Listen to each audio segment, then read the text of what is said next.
कबीरा। लेकिन तकलीफ क्या है वो मैं रखना चाहता हूं। 10 बच्चों की हर जरूरत को पूरा किया माँ बाप ने, पढ़ाया लिखाया, शादियां कर दी। अब फर्क देखें, ये 10 बच्चे थे, 2 माँ बाप थे, सिर्फ 2 अकेले माँ बाप ने हर जरूरत को पूरा किया था। अब ये 10 जवान होकर ये 10 बड़े हो गए और 2 माँ बाप बूढ़े हो गए। अब ये 10 जवान होकर 2 वक्त की रोटी भी इज्जत के साथ माँ बाप को नहीं देते। ऐसा है क्या नहीं? जी हजरत। जिन 10 की जरूरतों को पूरा किया था अकेले 2 माँ बाप ने, आज वो 10 जवान होकर 2 वक्त की रोटी इज्जत के साथ नहीं देते। माफ कीजिएगा, ये हमारी कड़वी सच्चाई है हमारे मुआशरे की कि हमारे घरों में नंबर लगाए जाते हैं। एक महीने का खर्चा बड़ा भाई देगा, दूसरे महीने का खर्चा दूसरा भाई, तीसरे महीने का खर्चा तीसरा भाई। तुम्हें शर्म नहीं आती? हया नहीं आती? लज्जा नहीं आती? अरे तुम 10 जवानों को, 2 माँ बाप को 2 वक्त की रोटी मुश्किल लगती है। जरा याद करो, तुम 10 थे, तुम्हारे 10 की हर जरूरत को पूरा किया था माँ बाप ने। शादियां हुई, सद्दाम साहब तवज्जो के साथ सुनिए, और जिनके निकाह होने वाले हैं वो भी सुने। जैसे ही शादी हुई 3-4 महीने बहुत अच्छा चलता है ना, सब खुश, सास भी खुश, ससुर भी खुश, महल्ले वाले भी खुश, घर वाले भी खुश, रिश्तेदार भी खुश, सब खुश होते हैं कि नहीं? हाँ। लेकिन जैसे ही 3-4 महीने गुजरे, उसके बाद बीवी शोहर से कहने लगी अब बहुत बर्दाश्त कर लिया बुढ़े और बुढ़िया को, अब बर्दाश्त नहीं करूंगी। अब अगर तुम्हें हमारे साथ रहना है तो माँ बाप से अलग होना पड़ेगा, और अगर आप माँ बाप से अलग नहीं होंगे तो हम मैके चले जाएंगे। तो ये जो आजकल का राय बहादुर है, ये जो आजकल का नौजवान है, दूसरों के मामले में जबरदस्ती मशवरे देता है, लोगों को चौराहों पर पकड़ पकड़ के मशवरे देता है। ऐसा है कि नहीं? अपने मामले में भूल जाता है सब। बीवी ने कहा कि अगर हमारे साथ रहना है तो अलग होना पड़ेगा, तो फौरन लब्बैक कहता है, अरे जैसा आपका हुक्म, आप तो हमारे लिए चीफ जस्टिस है, आप तो हमारे लिए जज की हैसियत रखते हैं। इधर बीवी ने कहा, इसने प्रेशर में आके माँ बाप को अलग कर दिया। मेरी बहनों बेटियों, अगर तुमने अपने शौहर के माँ बाप को अलग करा दिया तो बहुत बड़ा तीर नहीं मार दिया कि गिनीज बुक में रिकॉर्ड में तुम्हारा नाम दर्ज होगा, यह तुम्हें अवार्ड दिया जाएगा।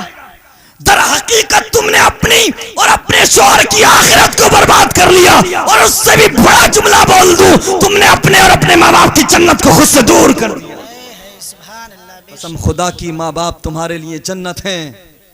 अल्लाह अकबर कबीरा। अगर किसी के सामने ऐसी सिचुएशन आए तो तरीका बता दूं, सुनना चाहते हो? अगर किसी के सामने ऐसी सिचुएशन आए, हर समस्या का समाधान होता है भाई, उजलस से काम लेने की जरूरत नहीं, जल्दबाजी नहीं करना चाहिए, अक्लमंदी से काम लेना चाहिए। जैसे हम दूसरों के मामले में दिमाग लगाते हैं, अपने बारे में भी सोचें।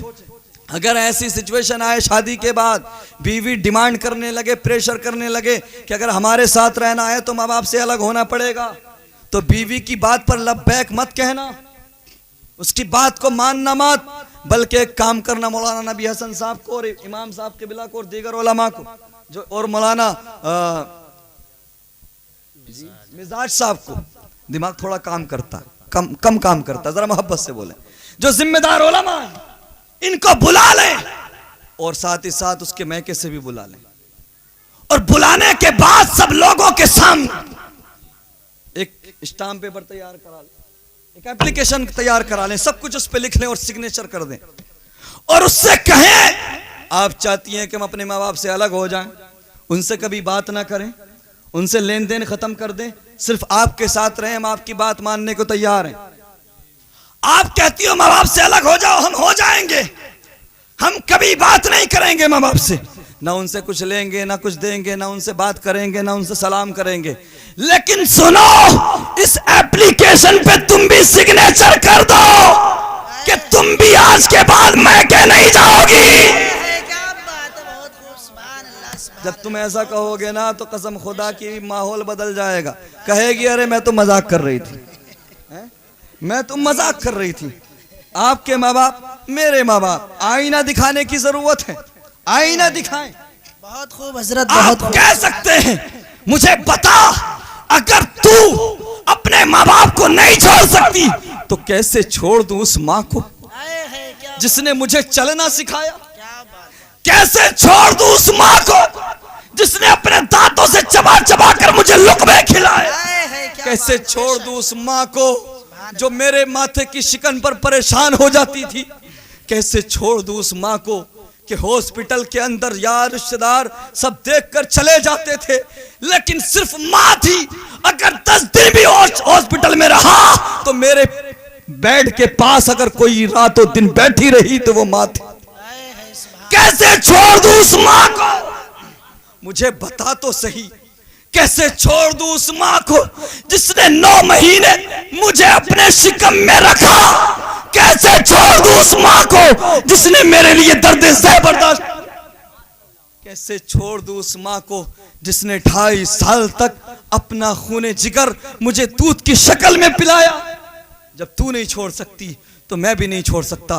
मेरे मुस्तफ़ा करीम सल्लल्लाहु ताला अलैहि वसल्लम के प्यारे दीवानों, माँ बाप की इज्जत करने की ज़रूरत है, माँ बाप की कदर करने की ज़रूरत है। जानते हो हमारे घरों में जो बरकतें नहीं हैं, हमारे घरों में जो रिस्क को लेकर के तंगियां हैं, जो माहौल ख़राब है, यही वजह है कि आज हमारे माँ बाप हमारी बदतमीज़ी से महफूज नहीं है। आज हमारे वालिदैन हमारी बदकिरदारी से महफूज नहीं है। सारा दिन माँ दरवाजे को देखती रहती है कि बेटा आने वाला है, बेटा आएगा, बेटा आएगा। सारा दिन चक्कर लगाती रहती है, लेकिन जैसा ही बेटा आया माँ को तो भूल गया, सीधा बीवी के हुजरे में।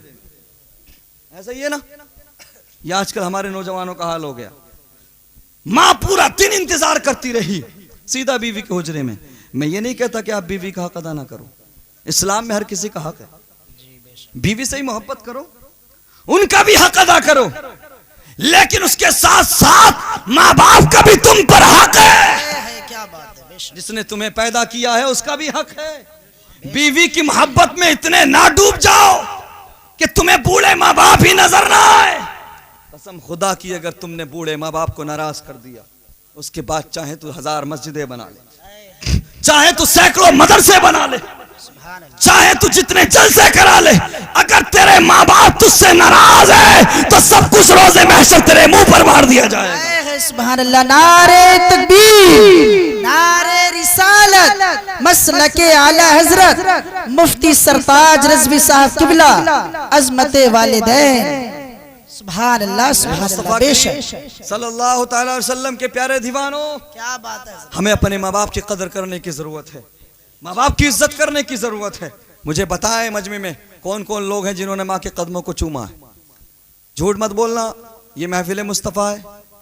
अरे माशाअल्लाह माशाअल्लाह, सुभान अल्लाह, अच्छे खासे लोगों ने माँ के कदमों को चूमा। ये हमारा कल्चर था, ये हमारा तरीका था, अगयार ने अपना लिया। हजरत अल्लामा बदरुद्दीन ऐनी हनफी शारे बुखारी अपनी मशहूर ज़माना किताब उम्दतुल क़ारी में नकल फरमाते हैं कि एक शख्स मेरे नबी की बारगाह में आया। माँ के मकाम को समझना है, माँ के मर्तबे को समझना है तो जरा देखो। मेरे नबी की बारगाह में एक शख्स आया, अर्ज किया, या रसूल अल्लाह, मैं मन्नत मानता हूँ, इरादा करता हूँ कि अगर अल्लाह ने हमें मक्का फतह करा दिया, अगर हमने मक्के की जंग को जीत लिया तो मैं काबे की चौखट को चूमूंगा, मैं काबे की चौखट को बोसा दूंगा। आज भी मन्नतें मानी जाती हैं कि अगर मेरा ये काम हो गया तो मैं 5 देग बिरयानी बनवाऊंगा, अगर मेरा ये काम हो गया तो मैं 10 देग बिरयानी बनवाऊंगा। थोड़ा बिरयानी से आगे की मन्नतें मान लिया करो, है कि नहीं? थोड़ा देगों से आगे भी बढ़ जाया करो। वो अलग बात है कि हम जानते हैं मुरादाबादी बिरयानी और हैदराबादी बिरयानी का मज़ा अलग है। हम मुरादाबादी भी खाते हैं चूँकि मुरादाबाद में रहते हैं, और हैदराबाद भी बारहा गए हैं तो वो भी खाई, हमें पता है। ये स्टेज वाले लोग हैं, इन्होंने भी खाई हैं, पूरे हिंदुस्तान में घूमते हैं। लेकिन प्यारे, बिरयानी की मन्नत के साथ साथ ये मन्नतें भी माना करो कि परवरदिगार, अगर मेरा ये काम हो गया तो मेरी बस्ती में फला बेवा औरत है, उसकी बेटियां जवान है, अगर मेरा ये काम हो गया तो मैं उस बेवा औरत की बेटियों के निकाह करने में उसकी हेल्प करूंगा, इतने पैसे लोगों से छुपा के उनके निकाह के लिए दूंगा। ये मन्नतें क्यों नहीं मानते कि मेरी बस्ती में फला माजूर है, अगर मेरा ये काम हो गया तो मैं इतने महीने का राशन उसके घर में लोगों से चुप कर दूंगा। ये भी मन्नतें मान लिया करो कि मेरे बस्ती में मदरसा है, इलाके में मदरसा है, बाहर के बच्चे पढ़ते हैं, अगर मेरा ये काम हो गया तो मैं इतने बच्चों का खाने का इंतजाम करूंगा।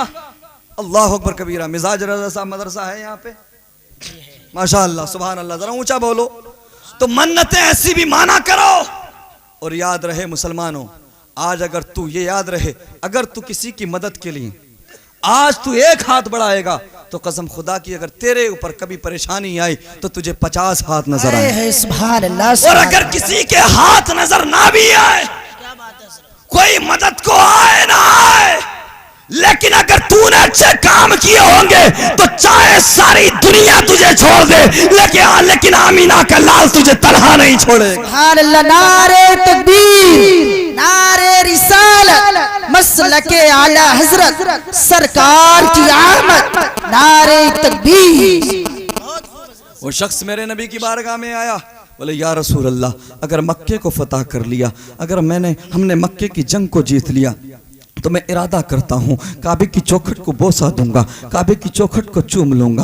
अल्लाह अकबर कबीरा। हदीस के अल्फाज हैं, फ़क़ाल क़ब्बिल क़दमई उम्मी वक़द वफ़ैत नज़रका। अल्लाह अकबर कबीरा। जाने कायनात, वजह वजूद कायनात, वो जिनके सदक़े में हमें कुरान मिला, जिनके सदक़े में हमें इस्लाम मिला, जिनके सदक़े में उलमा को इज्जतें मिली, जिनके सदक़े में, जिनकी विलादत के सदक़े में जिंदा दफन होने वाली बच्चियों को जीने का अधिकार मिला, जिनके आने के सदक़े में, जिनकी आमद के सदक़े में बेवा औरतों को जिल्लत और रुसवाई से भरी जिंदगी से आजादी मिली, जिनके सदक़े में दुनिया को रिस्क मिल रहा है, जिनके सदक़े में सब कुछ मिल रहा है, और मैदान महशर मुझे और तुझे तेरे मेरे अमाल की बुनियाद पर नहीं, अगर जन्नत का परवाना मिलेगा तो मदीने वाले मुस्तफा के करम पर मिलेगा। सुभान अल्लाह, सुभान अल्लाह। जिंदाबाद, जिंदाबाद। कसम खुदा की, जाने कायनात वो प्यारे आका जिन्होंने हमें मेराज की रात भी नहीं भुलाया। अल्लाह अकबर कबीरा। रब फरमाता रहा, बार बार मेरे रब ने फरमाया महबूब जो मांगोगे दिया जाएगा। हर बार मेरे नबी अर्ज करते रहे, या अल्लाह मेरे परवरदिगार मेरी गुनाहगार उम्मत को बख्श दे, मेरी गुनाहगार उम्मत को मेरे हवाले कर दे। वो प्यारा नबी जिसने अपने सजदों में भी हमें नहीं भुलाया, जिसने 2.5 साल हाउस अरेस्टेड जिंदगी गुजारी। अल्लाह अकबर कबीरा। अपने शिकम पर पत्थर बांधे अपनी बेटी सैयदा फातिमा, वो सैयदा फातिमा जो खातूने जन्नत है, जन्नती खवातीन की सरदार है। अल्लाह अकबर कबीरा। उस फातिमा को सूखे पत्ते खिलाए। अल्लाह अकबर कबीरा। वो नबी के जिसने हमारी खातिर अपने पेट पर पत्थर बांधे, अपने शिकम पर पत्थर बांधे, हम तक इस्लाम पहुंचाने के लिए न जाने कितनी सऊबतों का, न जाने कितनी मुश्किलों का सामना किया। वो तुम्हारा और मेरा नबी फरमा रहा है, मेरा नबी कहता है, सुन मेरा नबी फरमा रहा है, उस आने वाले से सुनो, अल्लाह के करम से, अल्लाह के हुक्म से हम मक्के को फतह करेंगे, मक्के की जंग को जीतेंगे। लेकिन मेरे नबी फरमाते हैं, आका करीम फरमाते हैं, सुनो हम मक्के को फतह करेंगे, लेकिन तुम्हें अपनी मन्नत को पूरा करने के लिए काबे की चौखट को चूमने की जरूरत नहीं है। अपने घर में जाकर अपनी माँ के कदमों को चूम लेना, तेरी मन्नत पूरी हो जाएगी। सुभान अल्लाह, सुभान अल्लाह। बहुत खूब हज़रत, क्या बात है। अपने घर में जाकर अपनी माँ के कदमों को चूम लेना, तेरी मन्नत पूरी हो जाएगी। अल्लाह अकबर कबीरा। हजरत मूसा कलीमुल्लाह अल्लाह के नबी हैं, अल्लाह के रसूल हैं। अल्लाह अकबर कबीरा। 12 आप कोहे तूर पे रब से कलाम करने के लिए जाते थे, रब से बातें करने के लिए जाते थे। अल्लाह अकबर कबीरा। लेकिन एक वक्त ऐसा भी आया कि आपकी वालिदा का इंतकाल हो गया, विसाल हो गया। लेकिन क़ब्ल विसाल आपकी वालिदा हमेशा जब भी आप घर से निकलते तो आपकी हिफाजत के लिए हाथों को उठा दिया करती थी, परवरदिगार मेरे मूसा की हिफाजत करना, परवरदिगार मेरे मूसा की हिफाजत करना। लेकिन अब माँ का विसाल हो चुका था। अल्लाह अकबर कबीरा। बाद विसाल हजरत मूसा कोहे तूर पे चढ़ रहे थे अल्लाह से बातें करने के लिए, अल्लाह से कलाम करने के लिए। चढ़ते चढ़ते कोहे तूर पे चढ़ते चढ़ते हजरत मूसा का पैर फिसल गया। तूर पहाड़ पे चढ़ते चढ़ते रब की तरफ से हुक्म हुआ, मूसा अब जरा संभल कर चलो, अब जरा देख कर चलो। अर्ज किया, परवरदिगार तेरा मूसा पहले भी आता रहा है, पहली बार तो नहीं आया है। आज ये संभलने की तलकीन किस लिए, आज ये संभलने की ताकीद किस लिए? तो हुक्म हुआ, मूसा पहले तुम्हारी माँ जिंदा थी तुम्हारी हिफाजत की दुआ करने के लिए, अब तुम्हारी माँ जिंदा नहीं है, इसलिए संभल कर चलो। अल्लाह अकबर कबीरा। ये माँ का मर्तबा है प्यारे, ये माँ का मकाम है, ये माँ की हैसियत है। अल्लाह अकबर कबीरा। मेरे नबी फरमाते हैं, माँ के कदमों के नीचे जन्नत है, और जो नबी फरमा दे वो अटल है, हक है। जमीन फट सकती है, आसमान फट सकता है, पहाड़ अपनी जगह छोड़ सकते हैं, लेकिन मेरे नबी का फरमान नहीं बदल सकता। इसलिए माँ बाप की अहमियत को समझो। माँ बाप का कहाँ मानो, मुझसे जो कहा गया मैं उस तरफ भी आता हूँ। एक चीज़ और जो मैंने बीच में भी बोला था और उसी की तरफ मुझे जहन दिया गया, मैं अपने नौजवान साथियों के सामने और बहन बेटियों के सामने ये बातें कर दूँ। देखो, इस्लाम की मुक़द्दस शहज़ादियों, अगर हम मिंबर पर बैठकर कोई सख्त बात करते हैं तो हम इसलिए करते हैं ताकि तुम्हारी आखिरत बर्बाद ना हो, तुम्हारे ईमान ख़राब ना हो। अल्लाह अकबर। क्या तुम नहीं जानते कि मैदान महशर होगा? सैयदा फ़ातिमा जब मैदान महशर में आएंगी ना तो रब की तरफ से हुक्म होगा, महशर वालों अपने सरों को झुका लो, अपनी आंखों को झुका लो, अपनी नजरों को झुका लो। क्यों? फातिमा बिनते मोहम्मद आ रही है। उसके बावजूद 70,000 हूरों के झुरमुट में सैयदा फातिमा को गुजारा जाएगा ताकि कोई देख ना ले कि फातिमा कौन है। क्या तुम नहीं चाहती कि तुम्हें भी ऐसा प्रोटोकॉल मिले? 70,000 हूरों का प्रोटोकॉल तुम्हें तो नहीं मिल सकता क्योंकि तुम फातिमा नहीं हो, लेकिन तुम कनीज़े फातिमा बन सकती हो। अगर तुम चाहो तो कनीज़े फातिमा बन सकती हो और तुम्हें सैयदा फातिमा का जन्नत में पड़ोस मिल सकता है। अल्लाह अकबर कबीरा। आज हमारी तबाही की एक बहुत बड़ी वजह है ये मोबाइल, है ना। इसकी ज़रूरतें भी बहुत हैं, इसके फ़ायदे भी बहुत हैं। इसका फ़ायदा ये है कि आप यहाँ बैठ करके विदेश में बैठे हुए अपनी औलाद से, अपने रिश्तेदार से बात कर सकते हैं। इसका फ़ायदा ये है कि आप दूर होकर भी अपने लोगों से, अपने घर वालों से बात कर सकते हैं, हाल चाल जान सकते हैं। इसके ज़रिए बिजनेस कर सकते हैं। इसके फ़ायदे भी बहुत हैं, लेकिन फ़ायदों से कहीं ज़्यादा नुकसानात हैं। आज हर घर में एंड्रॉयड फ़ोन है, हर घर में अलग अलग है, ऐसा है कि नहीं? बेटे पे अलग, बहू पे अलग, बेटी पे अलग। हमने पहले देखा, आज भी बहुत सारे घर ऐसे हैं कि लड़कियों को फ़ोन से कोई मतलब नहीं, बेटियों को फ़ोन से कोई मतलब नहीं, बहू को फ़ोन से कोई मतलब नहीं। आजकल फ़ोन से मतलब ना होना छोड़ दीजिए साहब, आजकल तो मंगनी में ही दूल्हा फ़ोन भेज देता, ऐसा है कि नहीं? और वो भी कम से कम 50,000। कोशिश करता है चाहे कपड़े बिक जाएं, लेकिन बीवी को फ़ोन जो है आईफोन दे दूं, एप्पल दे दूं, ऐसा है कि नहीं?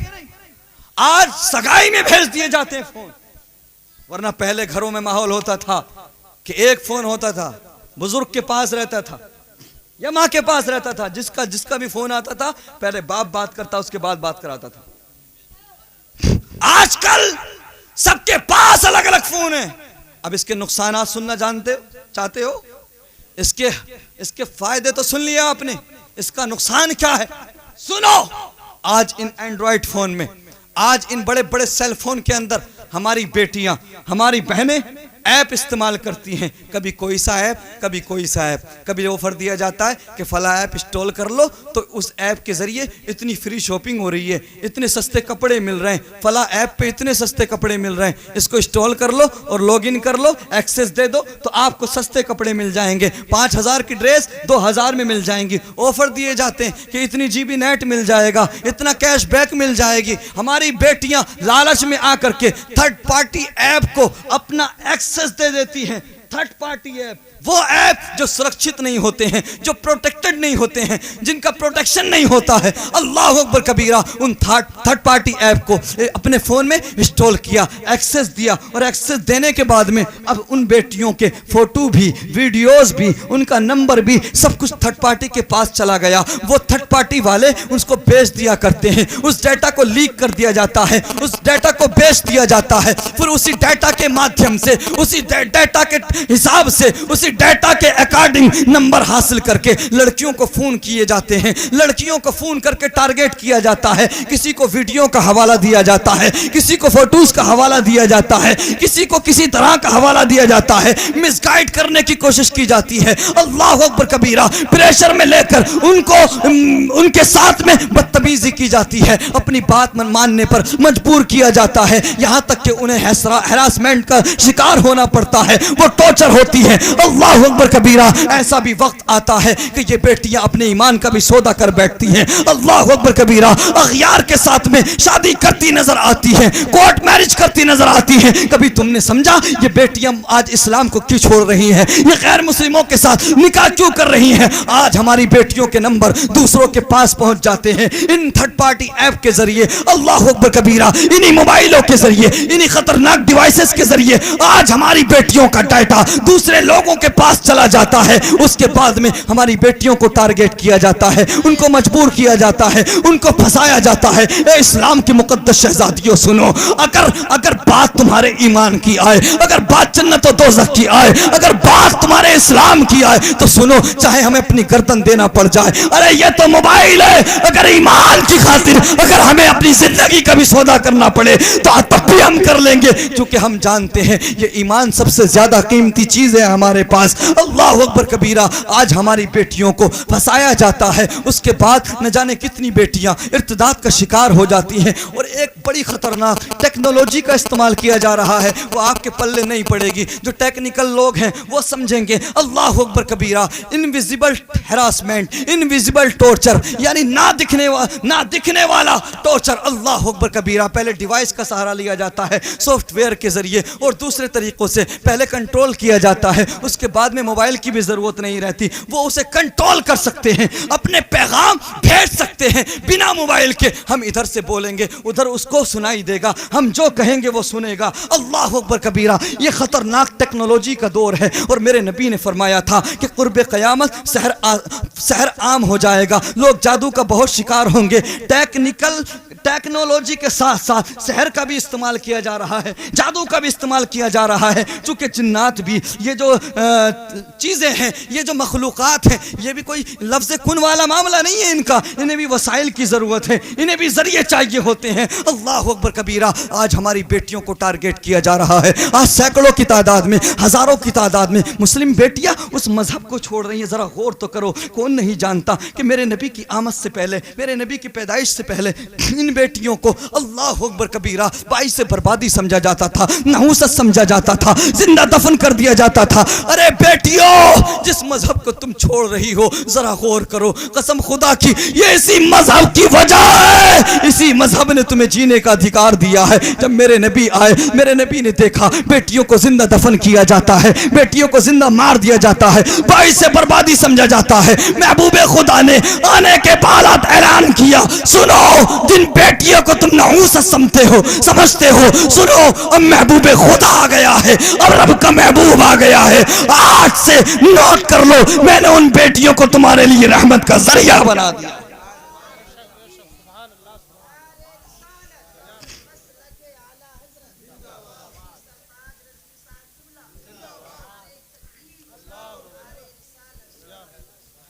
जिन बेटियों को नहूसत समझा जाता था आज उनको रहमत समझा जाता है, तो ये फकत मदीने वाले मुस्तफ़ा का सदका है। और बेटियों बेटो आप भी सुनो, आज हमारे गुनाह अगर जाहिर नहीं हो रहे तो ये भी मदीने वाले मुस्तफ़ा का सदका है। वरना पहले नबियों की उम्मतों का हाल यह था कि अगर कोई रात को जिना करता तो सुबह उसके माथे पर जानी लिखा होता था, अगर कोई चोरी करता था तो कुदरती तौर पर उसके माथे पर चोर लिख दिया जाता था, सारी दुनिया देख लेती थी कि ये जानी है, ये चोर है। कोई शराब पीता रात के अंधेरे में, सुबह उसके माथे पे लिखा जाता था। अल्लाह अकबर। हम एहसान ना माने उस नबी का, हम प्यार ना करें उस नबी से कि हम हजार गुनाह करते लेकिन उसके बावजूद हमारे गुनाहों को हमारे माथों पर नहीं लिखा जाता। ये फकत मदीने वाले मुस्तफा का सदका है, ये तेरे मेरे नबी का सदका है। मेरे रब ने वादा लिया है, महबूब आप इनके अंदर मौजूद हो, इनके दरमियान मौजूद हो, इसलिए हम इन पर कोई सख्त अजाब नाजिल नहीं करेंगे।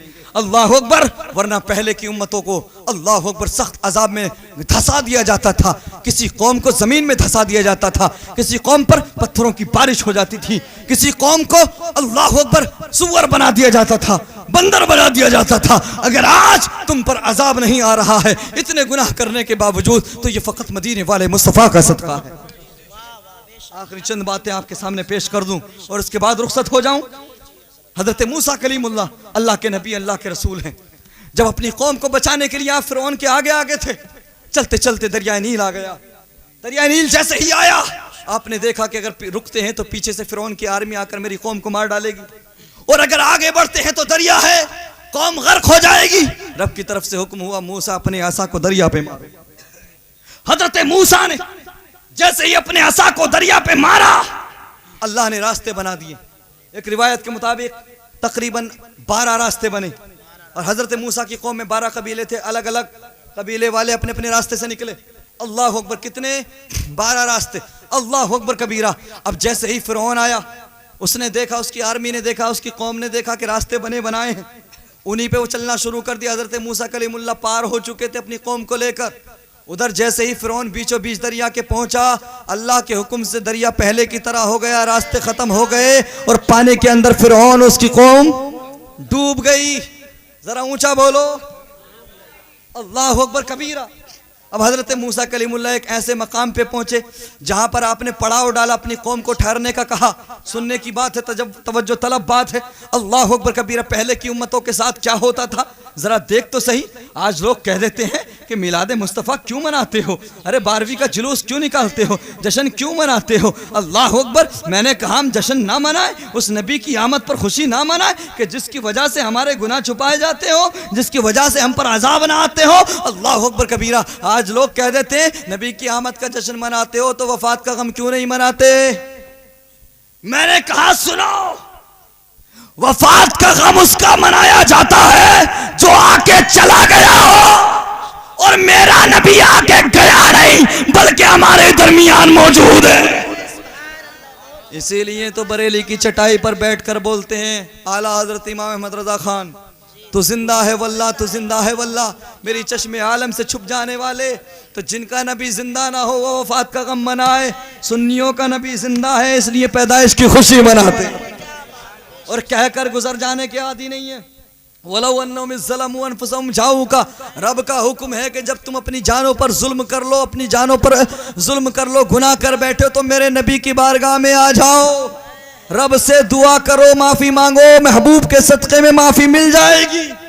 तो कुरान सिर्फ नबी की जाहिरी हयात के लिए नहीं था बल्कि क़यामत तक के लिए है। मेरे नबी सल्लल्लाहु अलैहि वसल्लम का विसाल हो गया, जाहिरी दुनिया से आप रुखसत हो गए। एक अराबी, उनसे कुछ गुनाह हुआ, खता हुई, अल्लाह अकबर कबीरा, लेकिन उन्होंने कुरान की इस आयत को पढ़ा कि अगर गुनाह हो जाए तो रब फरमा रहा है मेरे महबूब की बारगाह में आ जाओ, तुम्हें माफ़ी का परवाना मिल जाएगा।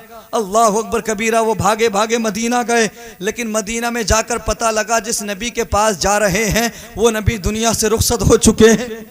अल्लाह अकबर कबीरा। उन्हें बताया गया वो तो अब कब्र में आराम कर रहे हैं, वो नबी दुनिया से चले गए हैं। अल्लाह अकबर। जब उसने इतना सुना तो रो दिया, आंखों से आंसू जारी हो गए, मुस्तरिब हो गया, बेकरार हो गया, बेचैन हो गया। या रसूल अल्लाह हम कहाँ जाएंगे, या रसूल अल्लाह हमारे गुनाहों की माफ़ी कौन दिलाएगा। रब तो फरमा रहा है कि अगर तुमसे गुनाह हो जाए तो मेरे महबूब की बारगाह में आकर मुझसे माफ़ी मांगो, मैं तुम्हें माफ़ कर दूंगा। या रसूल अल्लाह हम कहाँ जाएंगे, या रसूल अल्लाह हमें कौन माफ़ कराएगा। ये कहकर वो वापस होने लगा। इतने में मेरे नबी के मज़ारे अक़दस के पास एक आशिक लेटा था। मेरे नबी इसके ख्वाब में आए, आने के बाद फरमाया उस दिल शिकस्ता आशिक को रोक लो और उसको बता दो तुम्हारा नबी तुम्हें छोड़ के गया नहीं है, तुम्हारा नबी तुम्हें छोड़कर गया नहीं है, आज भी तुम्हारे दरमियान मौजूद है। सुनो, तुम मेरे रोजे पर आए हो, अल्लाह ने इसके सदके में तुम्हारे गुनाहों को माफ कर दिया। तो जिनका नबी जिंदा वो पैदाइश की खुशी मनाते हैं, वफात का गम नहीं मनाते। जरा बात लंबी हो जाएगी, मैं चलता हूँ उस तरफ। हजरत मूसा कलीमुल्लाह ने अपनी कौम को एक जगह पर इकट्ठा किया।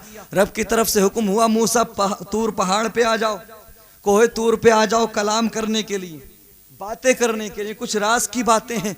अपनी कौम को एक जगह पे छोड़ दो और तूर पहाड़ पे आ जाओ। हजरत मूसा कलीमुल्लाह ने अपना नाइब बनाया, अपने भाई हजरत हारून अलैहिस्सलाम को अपना नयाबत दी और उसके बाद आपके इख्तियार में देकर आप चले गए। तकरीबन 40 दिन हजरत मूसा कलीमुल्लाह तूर पहाड़ पे रहे। इसका फ़ायदा उठाया हजरत मूसा कलीमुल्लाह की कौम में जो ख़तरनाक लोग थे, उन्होंने, कुछ जादूगर थे, बनी इसराइल में बड़े बड़े खतरनाक लोग गुजरे हैं, अल्लाह अकबर।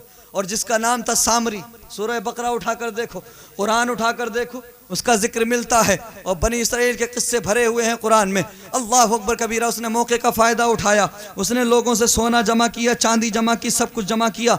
जमा करने के बाद में उसको पिघलाया, उसको मेल्ट किया, उसको एक जगह मिलाने के बाद में उसको बछड़ा बनाया, बछड़े की शक्ल बनाई, और उसके बाद में एक मिट्टी उसके मुंह में डाली, जिसके बाद में वो बछड़ा बोलने लगा। उसके बाद लोगों ने देखा यार ये तो बछड़ा बोल रहा है, ये तो बड़ी खतरनाक बात है, ये तो बड़ी हैरत की बात है। अल्लाह अकबर कबीरा। लोगों से उस सामरी ने कहा, जादूगर ने कहा, सुनो ये वही खुदा है जिस खुदा से मिलने के लिए, बातें करने के लिए मूसा तूर पहाड़ पे गए हैं। यही बुलंदों वाला वो खुदा है जो मूसा का भी रब है, हमारा भी रब है। सुनो, मूसा इस खुदा से मिलने तूर पहाड़ पे गए हैं, ये रब हमारे पास खुद आ गया है। अल्लाह अकबर। जब लोगों ने इतना सुना तो शिर्क करने लगे, चढ़ावे चढ़ाने लगे। बहुत सारे लोगों ने उसके सामने सर झुकाना शुरू कर दिया, उसकी इबादत शुरू कर दी। लेकिन अक्सर व बेशतर हिस्सा महफूज भी रहा हज़रत हारून अलैहिस्सलाम की दावत पर। वो मुवहिद रहे, तौहीद का परचम उठाए रहे, उन्होंने शिर्क नहीं किया। अल्लाह अकबर कबीरा। हज़रत मूसा कलीमुल्लाह आए तो उन्होंने देखा कि जो कौम तौहीद की अलंबरदार थी, जो कौम मुवहिद थी, जो कौम दूसरों को तौहीद का परवाना देने निकली थी, जो कौम तौहीद परस्ती का मैसेज लोगों को पहुँचाने निकली थी, वही कौम शिर्क में मुब्तला हो गई है। अल्लाह अकबर कबीरा। हज़रत मूसा कलीमुल्लाह ने सामरी से कहा, ज़रा ये तो बता कि तूने ऐसा कैसे किया, ये बछड़ा बोला कैसे? तो उसने बताया, ए मूसा, जब आप आगे आगे चल रहे थे, फिरौन पीछा कर रहा था, आप घोड़े पे बैठे हुए थे, तो मैंने अपने जादू के जरिए देखा था कि आपके घोड़े के आगे कोई नूरानी मखलूक चल रही थी। मैंने गौर से देखा तो मैं इस नतीजे पर पहुंचा, वो कोई और नहीं बल्कि फरिश्तों के सरदार हजरत जिब्राइल थे। वो आपके आगे आगे चल रहे थे। तो जानते हो, मैंने उनके कदमों से लगी हुई मिट्टी को इकट्ठा कर लिया था, उसी मिट्टी को ला करके मैंने इस बछड़े के अंदर डाला, तो उसी मिट्टी की बरकत से यह बछड़ा बोलने लगा। हजरत मूसा कलीमुल्लाह अल्लाहु अकबर कबीरा समझ गए कि अब रब का कहर नाजिल होने वाला है, अब रब के गजब का शिकार होने वाले हैं बनी इसराइल। अल्लाह का हुक्म हुआ, मूसा अगर चाहते हो कि तुम्हारी कौम को तबाह ना किया जाए, अगर तुम्हारी कौम के लोग चाहते हैं कि इनकी नस्लों को तबाह ना किया जाए, सारी कौम को तबाह ना किया जाए, तो सुनो, इनके लिए सबसे हल्का अजाब यह है कि जिन लोगों ने भी शिर्क किया है आपस में एक दूसरे को कत्ल कर दे। अल्लाह अकबर कबीरा। वरना रब का फैसला था, अगर ऐसा नहीं करोगे तो सारी कौम को मिट्टी में मिला दिया जाएगा, सारी कौम को गरक कर दिया जाएगा। अल्लाह अकबर। किताबों में मिलता है एक ही दिन के अंदर तकरीबन 10,000 यहूदियों ने आपस में एक दूसरे को कत्ल किया। कितने? 10,000। कसम खुदा की, आज हम रब के कितने अहकाम नहीं मानते, आज हम रब की कितनी नाफरमानी करते हैं, आज हम मस्जिदों से दूर हैं, आज हम नमाजों से दूर हैं, आज हम शराब नौशी करते हैं, आज हम जिना पर जिना कर रहे हैं, 1000 बुरे काम कर रहे हैं। अगर तू बचा हुआ है तो इसमें खुश ना हो, इसमें उछलने की जरूरत नहीं है, सब कुछ मैदान महशर में पूछा जाएगा। अगर आज तुझ पे अजाब नहीं आ रहा तो ये आमिना के लाल का सदका है। समझो प्यारे, अपने नबी की वैल्यूओं को समझो, अपने नबी के वकार को समझो, अपने नबी की रेस्पेक्ट को समझो, और सुनो, जितना प्यार तुम्हें मदीने वाले आका ने किया किसी ने नहीं किया। और तुम्हारा रब तुमसे 70 माओं के बराबर प्यार करता है।